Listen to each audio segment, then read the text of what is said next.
Remittance প্রবাহের ধারায় নতুন রেকর্ডের হাতছানি দিচ্ছে। চলতি মাসের প্রথম 17 দিনে রেমিটেন্স আসে $161 কোটি, যা বাংলাদেশি মুদ্রায় প্রতি ডলার 122 টাকা হিসাবে, যার পরিমাণ প্রায় 19,642 কোটি টাকা।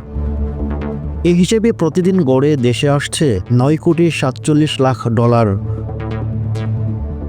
এ ধারা অব্যাহত থাকলে চলতি মাসে প্রবাসী আয় $3 বিলিয়ন ছাড়াতে পারে। বাংলাদেশ ব্যাংক সূত্রে জানা যায়, মের প্রথম 17 দিনে $161 কোটি রেমিটেন্স আসে।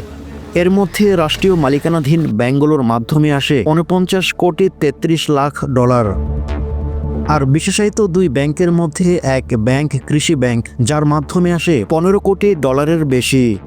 বেসরকারি ব্যাংকগুলোর মাধ্যমে $96,27,60,000 আর বিদেশি ব্যাংকগুলোর মাধ্যমে $31,30,000।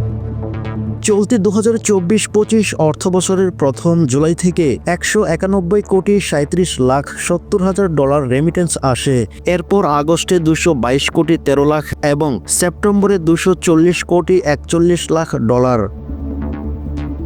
অন্যদিকে অক্টোবরে $239,50,00,000 আর নভেম্বরে $220 কোটি।